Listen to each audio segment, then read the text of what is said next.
Hello and welcome to Press Gazette's third live webinar of the year, and that's the smoothest start we've had. We've started bang on time, which is great. Bravo to our producers. So it's the latest in our Future of Media Technology series, and this one's all about audience growth, which is a much discussed topic at Press Gazette, and I'm sure wherever you work. I can tell you that today's event is CPD certified. I don't know what that means. I think it means you can put it on your CV or something. I'm going to introduce our guests. So joining me today, and I'll just introduce them and I'll ask them to say a quick hello. But to let you know who we've got, we have Donna Murphy, who's the Deputy Managing Director of Haymarket Media Group. Donna has board responsibility for campaign, performance marketing world, PR week, third sector, and C&IT. We have Edmund Davison, who's head of growth at Tortoise Media. Fantastic Tortoise Media. It's a fast-growing new title. They've got 56,000 members and they're growing fast. We also have Ed Walker, who is audience and content director at Reach PLC and also editor-in-chief for In Your Area. And finally, we have Alison Lowe. Apologies, Alison, we didn't have time to change the intro vid there, but thank you very much for stepping in at the last minute to sub in for Jenna, who couldn't make it. So, but Alison is the Senior Manager of Audience Development, British Vogue at Condé Nast, Britain. So thank you very much indeed to our guests for sharing your insight today.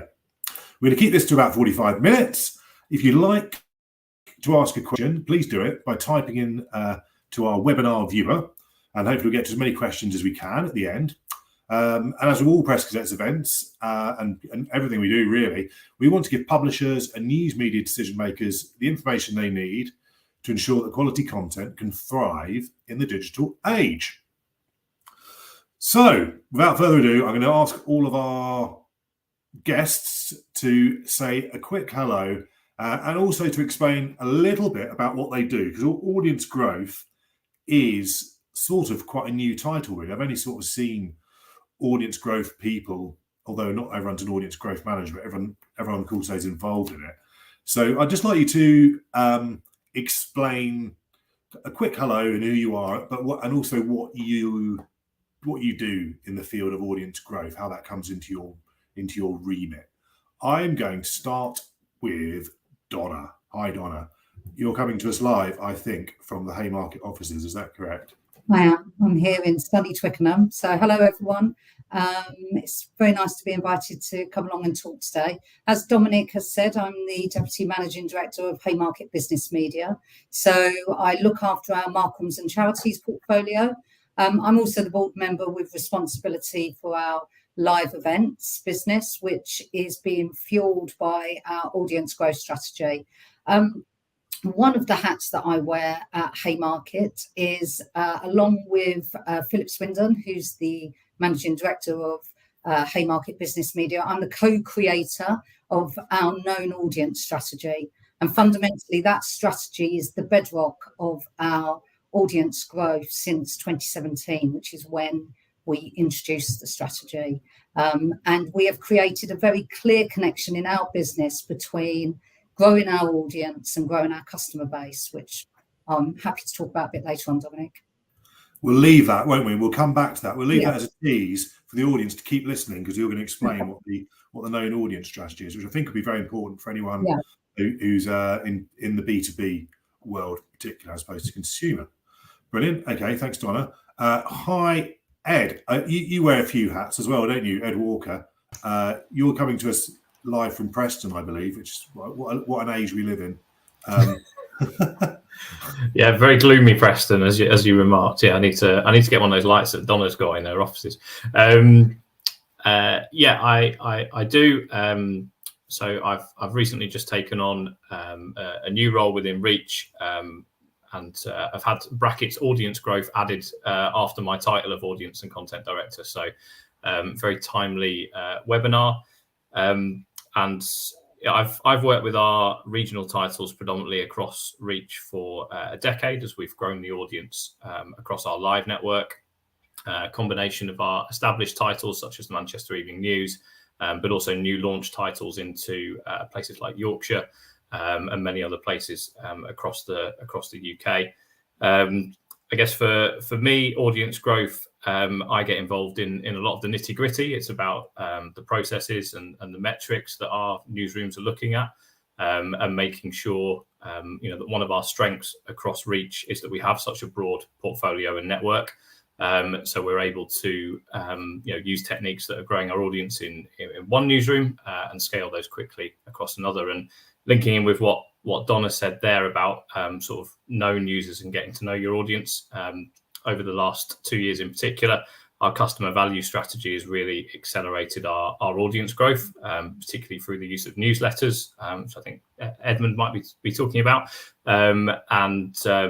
We've seen a lot of success there in audience growth in diversifying our audience away from large platforms like Google and Facebook, building a more direct relationship with our audience as we go forward. Brilliant.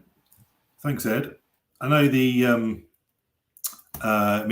we do a top 50 UK news brands list. We did a top 50 regional news brands list.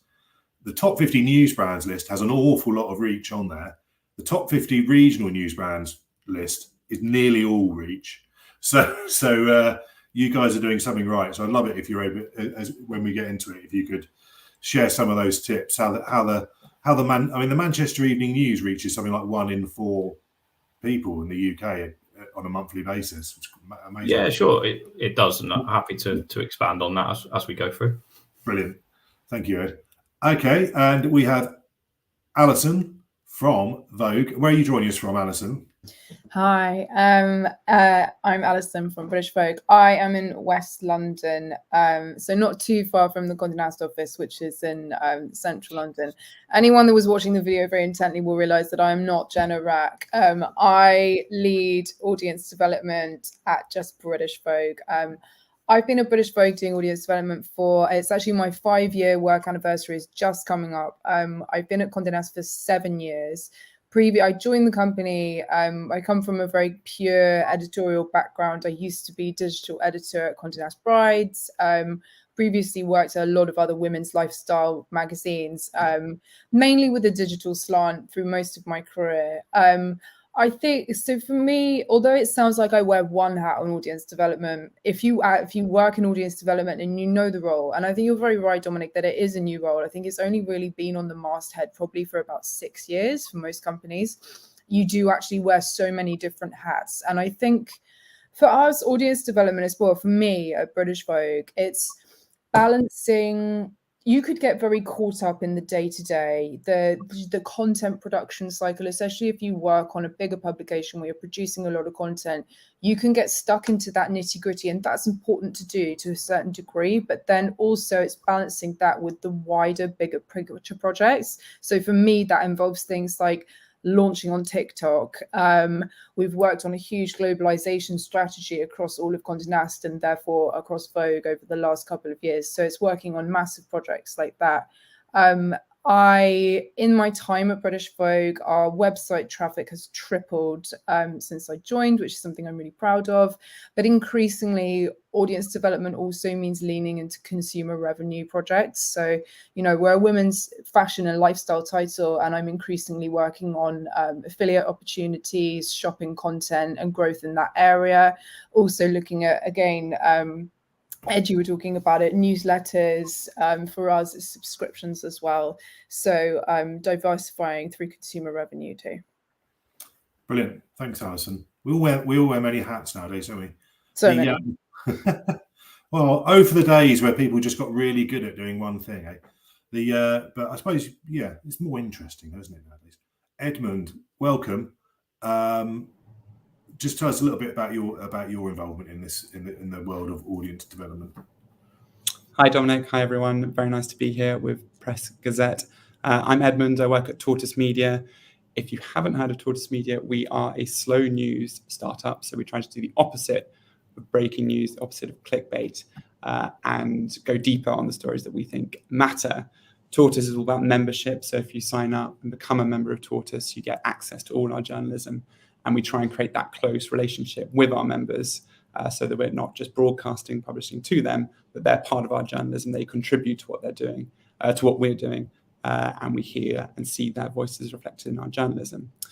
Audience development for me and for Tortoise is not just about scale and not just about numbers, because we are slow news, because we try and be against the news cycle or adjacent to it. It's about that depth of engagement. And I'm sure we'll talk about the kind of different KPIs and metrics that you can cover when you're not just looking to go on scale. We've got 55,000 members, and audience development and growth is obviously a big part of keeping that number growing, which is my overall responsibility.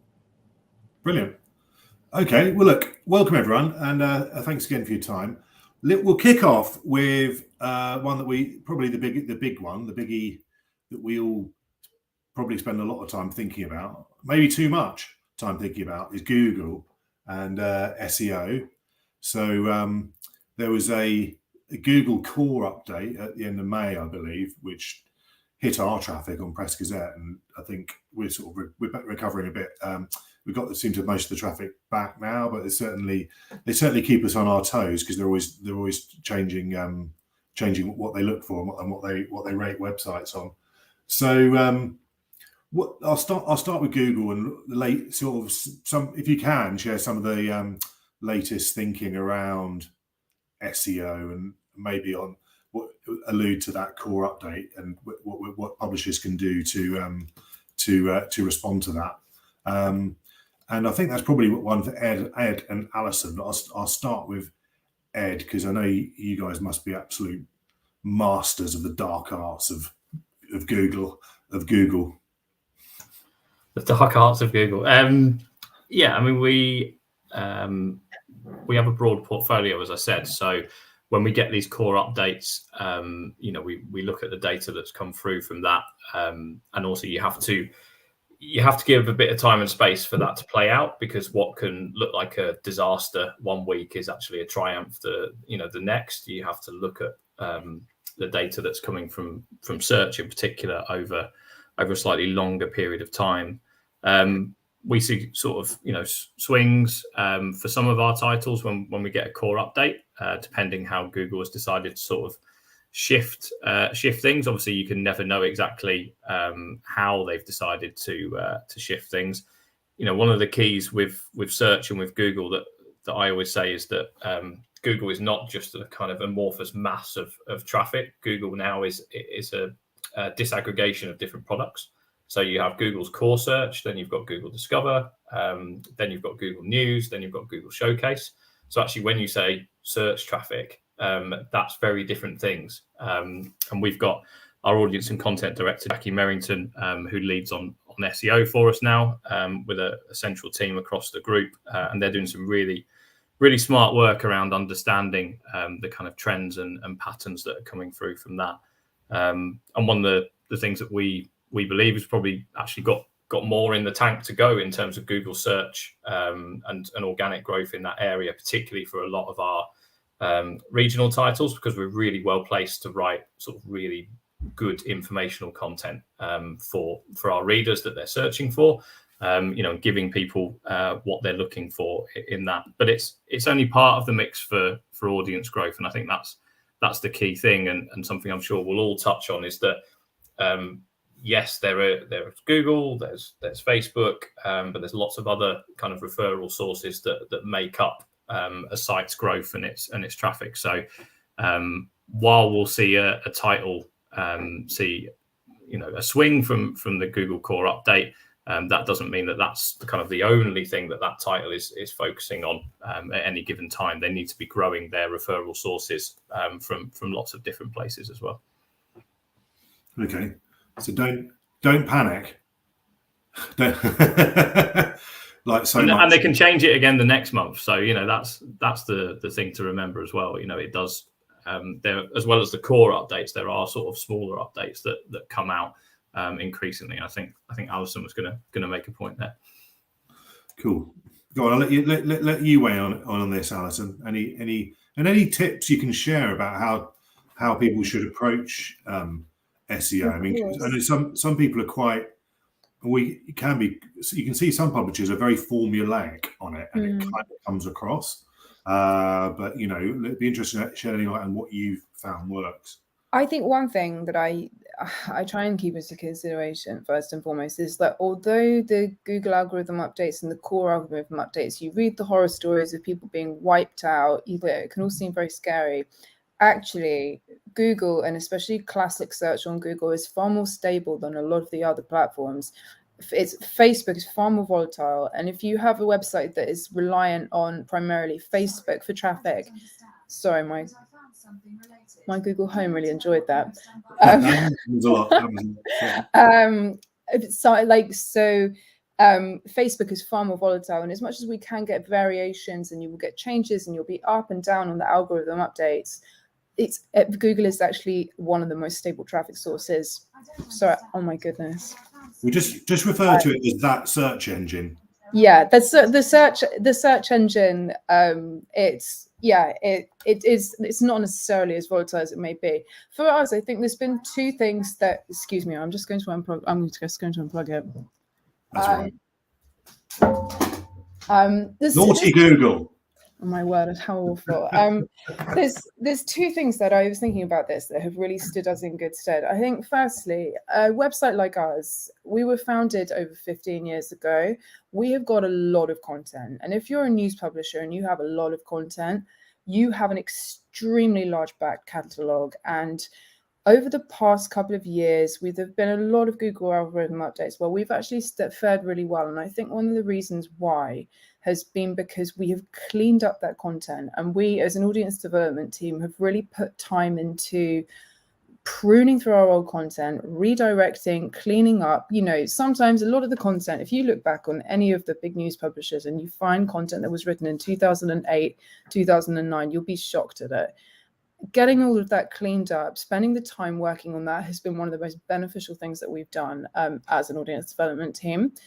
And then secondly, it's interesting when you look at different companies and how they manage SEO support within a company. I think many companies have a kind of central SEO team, or you have the SEO team and they send you reports and they send you like guidelines and spreadsheets of what to do. We at Vogue, what we've actually chosen to do is upskill the core editorial team. And it's over the things that I've done at British Vogue, I think it's one of the things I'm most proud of is the way that we've woven SEO literacy into the everyday of the writers. So we have, I'd say on the digital team, there's maybe 16 members of staff. And every single day, they wow me with their skills and with their knowledge and their expertise in understanding SEO. So I am confident that if I took a week off, there would be no disaster that would happen on that website because they are so skilled in what they do. And they're also knowledgeable enough to know that if something is of critical importance, they know when to ask about it. So for me, it's been embedding SEO into everything that we do rather than having SEO as this satellite that is then this thing that gets done to content. It was this support function. We've woven it into the editorial team, and I think that's been really good. Yeah, and do you do that with by sort of training them up? Yeah, it's a combination of training. So I probably run a monthly training session with the team. I've found that editorial teams, they're creative people. They don't respond well to a full hour-long best practice session. I think it goes in one ear and out the other. It's too much to take on. So I would run a maybe 20-minute to half an hour session focusing on one topic. I tend to deliberately pick it based on what I think they're falling down on from looking at what's going on. Maybe we'll focus on something like writing SEO titles. Maybe we'll focus on, Google Discover is also a huge part of what we do. Maybe we would do a deep dive into Google Discover. Maybe we'd look at linking and how to improve linking across content on the site. So we pick it apart into bite-sized topics and then upskill the team in that way. And they blow me away every day with their knowledge. Brilliant. Well, thanks, Alison. We've got a few good tips already there, so that's great. So I'm going to go to you next, Donna, with a bit of a sort of B2B take on this. So I know in our pre-call you made the good point that there's X number of professionals in your universe, say in your media market, for your title. So for Press Gazette, there might be 100,000 journalists or news industry employees that we're ever going to be interested in. So it's not so much about the millions that maybe Ed and Alison are after, because there's almost no limit to the audience they could get. It's for you, I guess, it's how you engage better with a quite a clearly identified niche. Yeah, right? Absolutely. Yeah, no, absolutely. And to Edmund's point earlier, we're very focused on engagement. So I think there's a couple of things for us. We do have to feed the funnel, but actually our focus has become much more further down the funnel.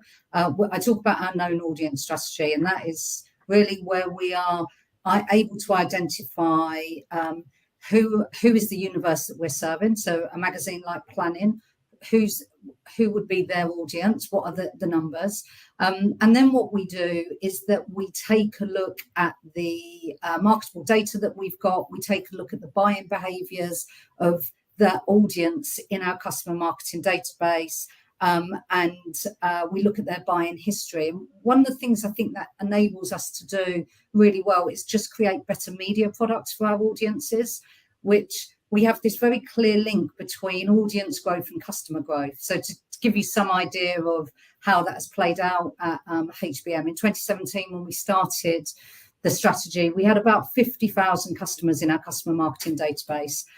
We were very much, we had large free digital audiences. We were advertising led. And as a business, we had a margin of about 16%. Our financial year finishes on Thursday for 21-22, and we're going to finish with 100,000 customers, about 103,000 customers. We are now a subscriptions-led business. Our revenues have grown 36% since 2017. Our profits grown 120%, and we're a 25% margin business. And I think a lot of that is we have been able, as we've grown our audience, we've grown our customers. That's the link that we made in 2017. So we're less interested in the free audience. We know we need to fill the funnel, but we're less interested in that. We're much more hyper-targeted, hyper-focused.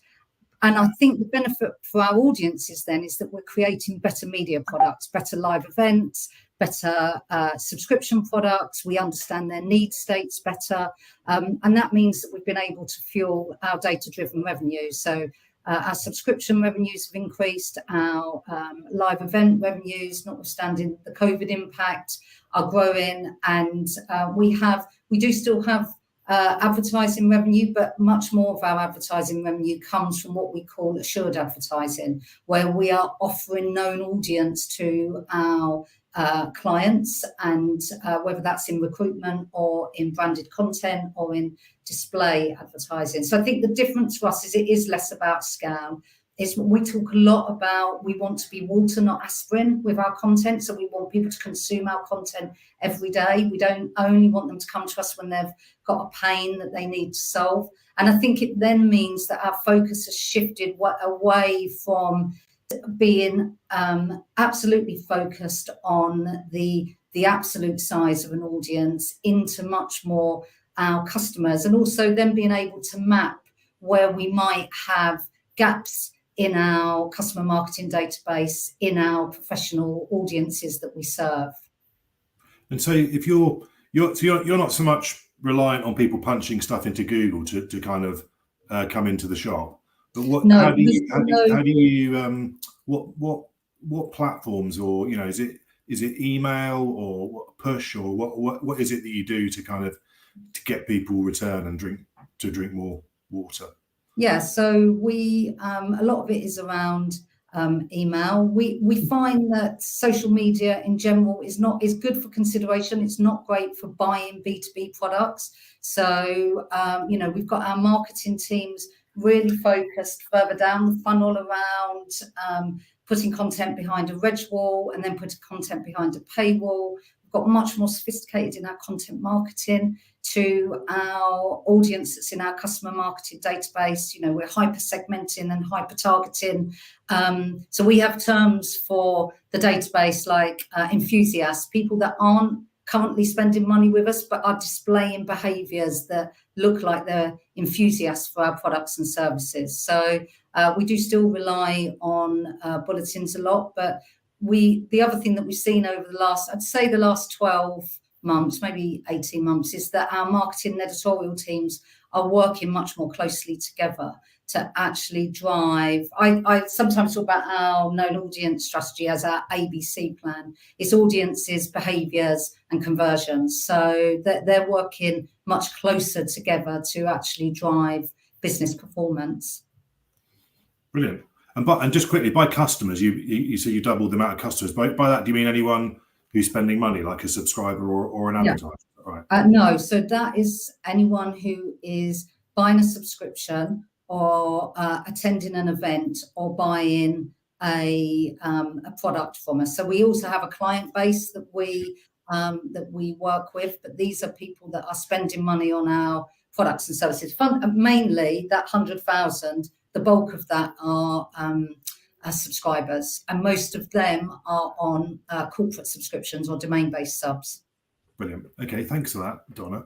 Edmund, I'll come to you next. We've not heard from you yet. So it would just be great if you're able to shed a bit of light on how you approach audience growth. And I guess with you, I'm thinking mainly about how you grow your podcasts and your newsletters, and I suppose leading from that, your overall sort of membership. Yeah, I think the first thing to say, Dominic, is we were probably a bit too late to podcasts in hindsight. Tortoise launched in 2019 and our first podcast didn't come out till nearly 12 months later. So we look back on that as a mistake. Podcast market, as I'm sure lots of people know, is growing quickly in the world. In the UK, it's about 1 million new podcast listeners every year in the UK. So it's a nice bandwagon to get onto if you're successful. I think what I'd say where we found podcasting interesting from Tortoise's point of view, focused on slow news, is we realized that you can get really deep engagement through podcasts. In some of our early shows and some of our best shows, 80% of members who are listening to a 45-minute episode sometimes get to the end. So that, if they're doing 40 minutes of listening, you only have to do that once a week, and you've got a very engaged member who's not going to churn, who's going to recommend to someone else. And we see that in the data as well. The people who listen to our stuff, to our slow news rather than read, are more likely to stay with us than those who don't listen. So, of course, we try and do that in the onboarding. Please listen to this, or have you done this? Because that's a key determinant for churn. Secondly, you've got a very young audience who are listening to podcasts. And so if you're a new news brand, or if you're looking to grow your user base, that is a nice medium for people to play in. We see young people listening to podcasts far more than any other demographic in the UK. Can I chip in? That surprises me, because I assume that young people, I don't want to sound patronising, but I assume they're all like on TikTok or Snapchat or some other medium that I've not even heard of. But you think they're quite keen on podcasts? Is that what your data says? And by young, what do you mean? Sorry. Yeah, and it's not my data. It's a sort of market research data of people who are listening to podcasts in the UK. It's something like 75% of people under 35 will listen to a podcast. And if you look at that in an age group over 55, you're down at closer to sort of 30 to 50%. So yes, they're doing other things as well, but they're more likely to be on podcasts. Now, you might say that they're less likely to listen to a 15-minute slow news investigation by Tortoise, but because they're listening to podcasts, they're on Apple Podcasts, they're on Spotify, and you can reach them more easily. So that was probably the second thing that we realized and had some success in. If you can create a good relationship with those two channels in particular, because they're the big two in the UK, of course, there's Castbox, other podcast apps as well, you can reach people and grow scale really fast. So Spotify came to us and they said, we're looking to do a daily news show to go on our daily drive. And I don't know if anyone is a daily drive listener on Spotify, but it basically is a mashup between music, news shows, which is a set-made playlist for everyone who has a Spotify premium account. We put a daily show on there, which is only 8 minutes long every day, and we get nearly 200,000 listens a week from that. So that was a kind of needle change moment for us in terms of our distribution and how we access people who aren't already Tortoise members, which we got on the bandwagon or have had some success with. So if you can get a good relationship with them, that's really important. Skipping down the line a little bit, after sort of 16 months or so of podcast work, those platforms now are very interested in monetization, and you'll see more and more now when you're on your podcast app, pay £5 a month and you'll get access to this bonus episode. Pay £5 a month and you'll get all of Tortoise's stuff 5 days early or a week early. You can get it ad-free as well. And so it's now increasingly a revenue or a potential revenue source for brands like us and other news publishers and creators. So deep engagement, big access to reach. Some people might have heard of the podcast Sweet Bobby. That's had 10 million downloads, which is a Tortoise podcast. That's a lot of people exposed to the Tortoise brand who wouldn't have been otherwise. And then thirdly, monetization, whether it's through advertising revenue through podcasts or through people actually paying to get your kind of premium proposition. So it's an interesting proposition if your product and content is right for it. It's amazing, isn't it? 200,000 listens a week on Spotify Drive and 10 million for Sweet Bobby. It's incredible, isn't it? Yeah, it is. And well, we're excited by it. And now the trick for us, and I enjoyed, I think it was Donna's expression, water and aspirin, and whether you go for the water or the aspirin. We actually, probably 2 years ago, we thought newsletters was going to be a big acquisition channel for us. Yes, it's good for reach. Yes, you can get people signed up, but we didn't see the conversion to membership on newsletters as we hoped for. For our current members, we see newsletters as the water, consume them regularly, retain people, stop people from churning, regular engagement, and actually the podcasts are the aspirin, or the milk and the wine, we call it, Donna.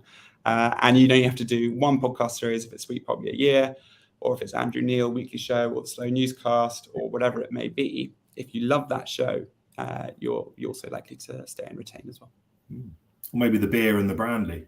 Maybe have a beer, beer. Brandy. Yeah, that's a nice one as well. Yeah, cool. Okay, thanks for that, Edmund. I'm going to move on to a question about metrics, which is a bit of a.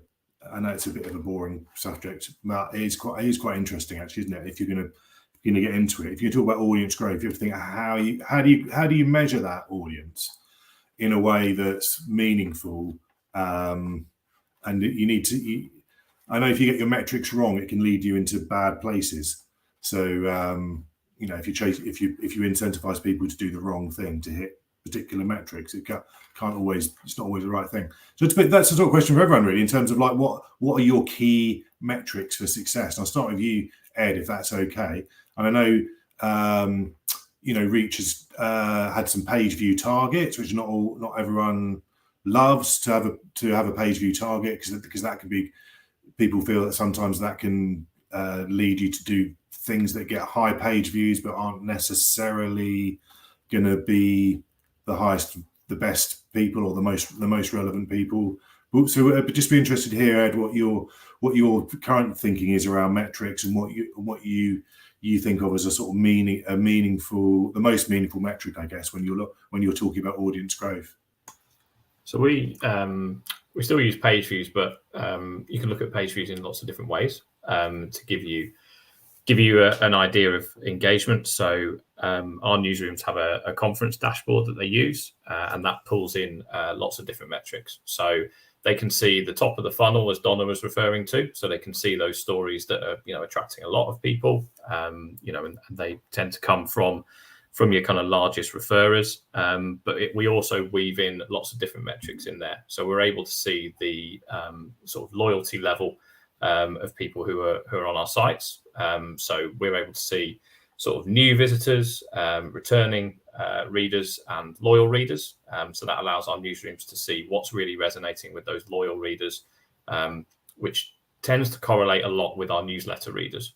So the growth that we've seen on newsletters, we've seen in the last year, we've more than doubled the traffic coming from newsletters. So we have nearly 60 million page views a month coming from newsletters now, which has been fantastic for us to give us a really sustainable, daily source of traffic. And it's really interesting when you take those different metrics and you look at which stories are resonating across different metrics. So we'll weave in things like the most commented stories, most loyal stories. That brings different stories to the fore for newsrooms to kind of focus on and explore. So they'll take different topics from that and different themes, and then develop those further to drive that loyalty. And I think that's going back to your comment at the start about the fact that there's lots of Reach titles within that list of most read titles, I think that's because they're relevant. So they're relevant to people within those geographies.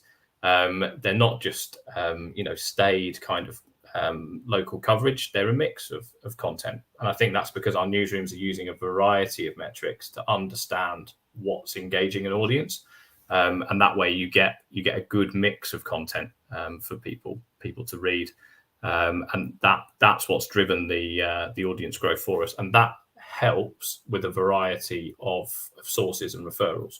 So it means that your sites and your brands are not one-dimensional. And I think that's always the big risk with audience growth, that you can become one-dimensional. So that, and the key there as well, going back to Alison's point, is we give the newsrooms the metrics and let the newsrooms explore those and use those to find new themes and find new topics that are working, and make sure that they're not always constrained, by geography. Lots of people read the Manchester Evening News because they get a good mix of content, and it shows that people are quite comfortable reading, national and UK and world news on regional brands, as they always have been. If you look back to print, there were lots of UK and world stories within our print titles. We've transitioned that, to working within that digital space, and it's interesting how often a lot of those stories that people say are big sort of page view driving stories also appear within our loyalty metrics as well, and engagement. Things like TV, celebrity, etc. are a big part of that mix, and there's a very strong loyal audience for that content, and that helps sustain some of the journalism, like we've just relaunched our Reach Editorial Awards, and you look through those stories and there's a fantastic mix of stories being done by local journalists in there, because we've got that scale and that engagement happening within those brands that gives reporters the time to do that on the ground reporting that people know and love from our titles. So I think for me, the key message is give newsrooms the metrics, give newsrooms the data, help them understand it. To Alison's point about doing training sessions and giving people the chance to kind of dabble with it, and then they have to see how that applies to their individual title, because every title is slightly different and it's got those nuances within it. Brilliant. Thanks, Ed. So you get that. I've got that. So page views, good, but also returning and loyal readers and making sure that you're hitting all of that. Thank you. Donna, what's your sort of key metric that you look at every week or month as being something that signals you're doing the right thing? We've actually got a few, because what we've also done is we've started to think about our business as job families. So we will talk about the editorial job family, the marketing job family, the live events job family. So we tend to have metrics for each of those parts of our business. So for the last 18 months, we've had a relentless focus on the number of customers. So we brought a CMO in and we gave him the challenge, which was, we got to get moving from 50,000 customers. Your target's 100,000. And so there was a lot of whooping and hollowing in February when we managed to beat that target for the first time. So we do have a focus on the number of customers. But I would say that our new financial year, the focus is going to move more towards a metric will be around revenue per user and revenue per delegate. So yes, of course, we want to continue to grow the number of customers that we have, but we also want to be a bit smarter about getting our existing customers to buy more products from us. And then interestingly for me, the comments that Ed was making about the newsroom, we started to introduce some content KPIs for our editorial teams. And as I said, we've got a focus with our editorial teams to help us drive conversions and data further down the funnel, whether that's stop rates, the number of our users that are hitting a reg wall or are hitting a paywall. So we have introduced some content KPIs that our editorial teams and to Alison's point, we give them the flexibility to look at the audiences in which they serve. But typically the content KPIs are around stop rates. So we have got a plus 10% year-on-year target next year on our stop rates. We also are looking at the Well, volume. back up, Donna. What's that? Sorry, stop rate, did you say? Yeah, so it's the percentage of our audience that is either hitting a reg wall or hitting a paywall, and we want to see a 10% year-on-year growth in that. Because that's a good thing, isn't it? Yes, exactly. Because it enables us to create a targeted, richer marketing database that we can then convert. But we're also asking them to look at subscriber engagement. So to Edmund's point, we have a KPI around subscriber engagement and our most highly engaged subscribers. So again, we're asking our editorial teams to help us drive that subscriber engagement.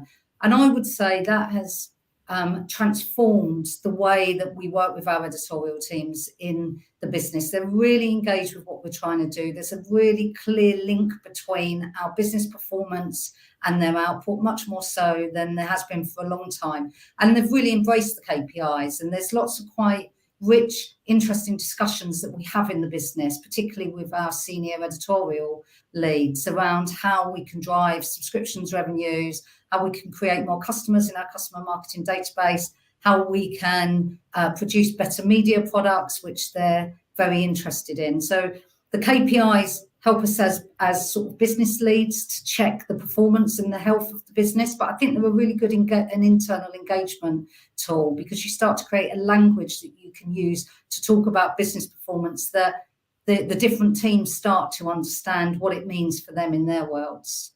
Brilliant. Thanks, Donna. So, I like that customer metric, and that's real no nonsense, isn't it? It's like, are they spending money with us? And how much money are they spending with us? You can't kind of argue with that, can you? It's so extraordinary, isn't it, now, how you can really measure the effectiveness of every single article in a way that before you just gave people this whole package, didn't you, in a print, or, and who knew what they were reading. It's so fascinating that it's all, you can really use all that information now. Alison, just quickly, so we're running out a bit of time. So what are your key metrics?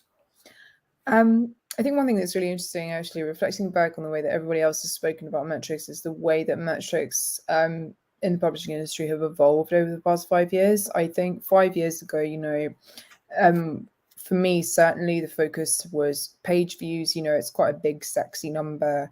You can get millions and millions, and I felt like a lot of company directors really loved to hear that. Now we have multiple different metrics. So of course, we still care about scale, and we still care about that mass audience growth. We would look at unique users over page views. Also for us, I think this probably applies to many other publishers. Looking at monetization, we care about a UK audience. A lot of ads are sold. If you're still making money from display ads, we care about that UK audience and specifically focusing on UK growth. But then, you can have that scale, but we do then care about loyalty, about returning users, whether that for you means coming back 2 times a month, 3 times a month, 4+ times a month. That the value of those users is so exponentially more than a flyby unique. That's something that's become of such increasing focus. But then, we care very much about social. So on social, I don't really place that much importance really at all on followers. Perhaps on Instagram, perhaps on YouTube for subscribers, where it is important. But on social, I think it's very much about engagement. It's about reach. Those would be the metrics that I'd be looking at on social. And then on top of that, the new layer, especially over the past couple of years, has been those consumer revenue metrics. Affiliate revenue is something that's hugely important to us. Looking at subscription sales, looking at newsletter signups. In the last couple of years, we've gone as far to, we now have our own merchandise. So we would even look at it as a kind of how many conversions are we driving to sell our merchandise? How much of that are we actually selling? And as someone working in audience growth, I'm involved in all of that. So it's increasingly the metric, if I think about the way that my metrics have evolved over the past 5 years, increasingly more of them have got a pound sign next to them. Yeah. Whereas there used to be, numbers, now they've got pound signs, and you can put more of a real monetary value against your content and against what you're doing now than you ever could do previously. Yeah. Which is good, isn't it, in a way? It's less abstract, isn't it? Yeah. Edmund, Edmund from Tortoise. What's your key metric that you look at? Is it the members or is it something else? We have three big ones. How many members are writing in to us? Hopefully not to complain or say the tech not work, but enjoyed this story, but you forgot to mention so-and-so, or have you think about this angle, or I have expertise. So how many members write in with an editorial kind of comment? Second one is that listen through rate on a podcast, which I mentioned earlier. And the third one, we do live events, which we call think-ins. We measure how many people come to 3 or more per year. Doesn't sound like very much, but if you come to 3 or more, your retention chance to stay is very high. So those are the 3 big ones we measure. I know they're engagement based, but they're the big ones for us. And your latest tally is what? Is it 55,000 members? Is that right? Yeah, just nearly 56,000 members. Yes, that's our number, which we're looking to grow. That's the biggest one, which I'm most worried about. And they're all are they all payers, or do they all pay something? Yeah, they're paid for membership. So that number includes people from groups and people who have a B2B subscription. My focus is on B2C. It includes people from the Tortoise Network and from students as well, but they're all paid for, yes. Cool. Okay. I've got a couple of questions coming in. If anyone else has got a question, just ping it over and we'll get to it. Let's try and answer the questions fairly quickly if we can. So, biggest challenge. What's your biggest challenge, Ed Walker, when it comes to growing the audience? So many. I was going to say, I think the biggest challenge for us is growing that audience within younger audiences. Some of our brands are very established brands. So there's on-site metrics around page views and customer metrics, as we've been talking about. But then you go off-site to the likes of Instagram, TikTok, etc., and there's a whole suite of other metrics that you then need to look at. So I think connecting with younger audiences is a big challenge for us. We're making some good strides in that. But there's definitely still a lot more we can do there. And what we have found, perhaps that surprised us a bit, is that our brands do resonate with a younger audience, particularly in that local space. So lots more exciting things to do there. So that's probably our biggest challenge. Yeah, it's tough, isn't it? Anything like my children, they're spending a lot of time in their bedroom on TikTok. But yeah.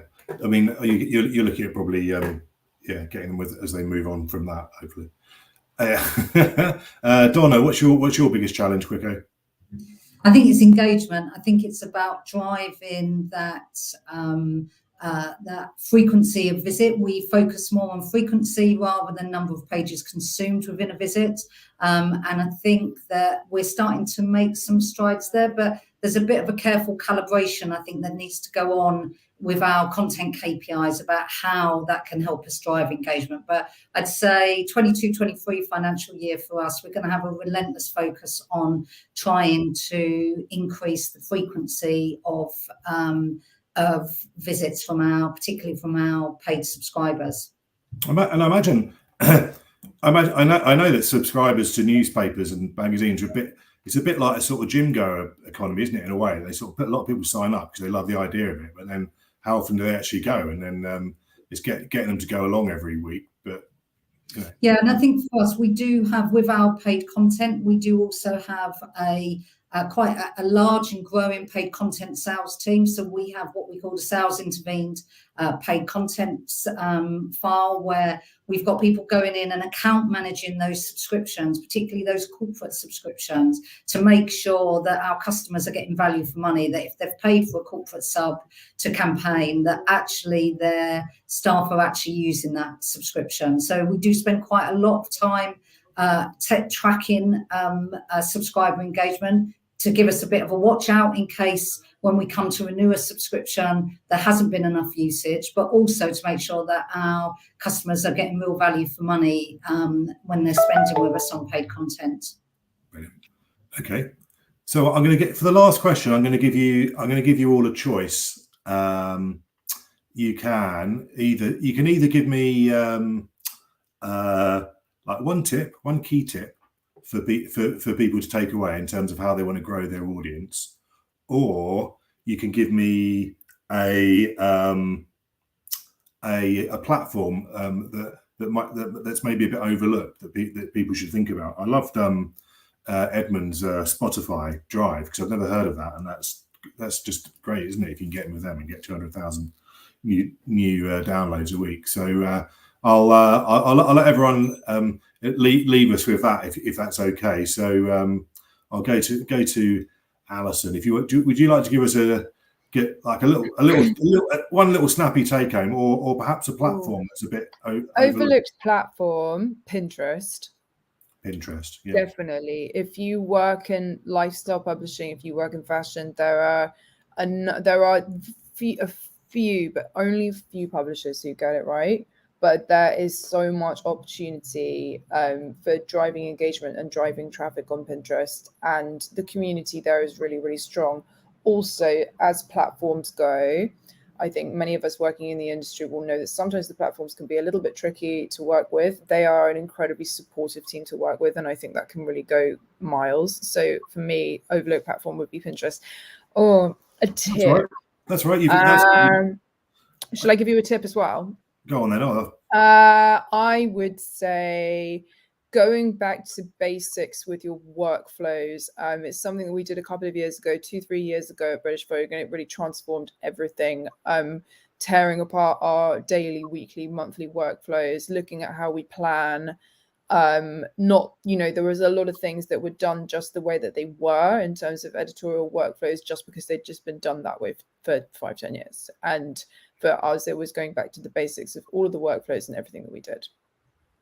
Okay. Brilliant. Thanks, Alison. Edmund, have you got another overlooked platform up your sleeve, or a top tip? I'm going to come with the lesser-known platform called YouTube. I haven't got a great answer, but we do live events, and when the pandemic happened, we started streaming them, and we just put them on YouTube almost automatically, and then we kind of forgot about it for a year, and then we went back there, and we sort of had millions of views on some of our thinking. So we're now starting to put more attention to that and think about ways that we can monetize and do that better. But I'm sure people have heard of YouTube before, and it's not groundbreaking. Yeah, but I'm not sure whether people used to do that well on it, and maybe News is doing it. I think you're right. Yeah. Maybe News is doing a bit better on it than it used to. Absolutely, and I'm not saying we've cracked it, and I'm not saying we know how to monetize it yet, but it's a big channel. It's still growing, and people use it. And actually, we have more views on YouTube than we have on the Tortoise website by 1,000 times. So don't ignore it. Even the obvious ones staring you in the face. Thank you. Maybe we should put this on YouTube. Okay, brilliant. Thanks, Ed Walker. Alison stole my tip there. That was to double down on the workflow. So I'll give another one, which is to look for the bright spots or the outliers in the metrics. We very early on noticed about sort of cost of living and prices stories doing very well. So we very quickly skinned up cost of living subsections across our sites, doubled down on that, appointed cost of living reporters in a lot of our geographies. So in your metrics will be the thing that makes your title special. And again, it comes back to, if you give access to lots of people to those metrics to be using those, they'll sift and they'll spot those kind of outliers. And then you'll spot the thing that's going to be special for your title to unlock the audience growth that matches with your brand. So that would be mine. And my top platform is don't forget the good old fashioned niche specialist forum. So we particularly during sort of bad weather, we will find an awful lot of stories from plane spotters forums or Facebook groups or places like that, and then you can post those stories back into those communities, and that will drive an enormous amount of very engaged traffic. Works for trains as well, particularly steam trains. Yeah, I bet there's a huge audience of train enthusiasts out there. Yeah, brilliant. Okay, thank you, Ed. And finally, you, Donna. You can answer either or both. I'm going to answer a question in the chat by coming up with a top tip. So there was a question about for companies struggling to grow, what would be your first suggestion? Yeah. And my tip would be, don't get too het up if your strategy takes some time to finesse and develop. So when Philip and I co-created our known audience strategy, it took us quite a long time to come up with a strategy. It went through some iterations. We stress tested it quite a lot. So, and I think that there's probably a feeling that you need to come up with a strategy pretty quickly. You don't. I think one of the things that we saw with our known audience strategy is that whilst the pandemic affected our ability to use some of the channels, like our live channels, actually fundamentally our audience strategy didn't change.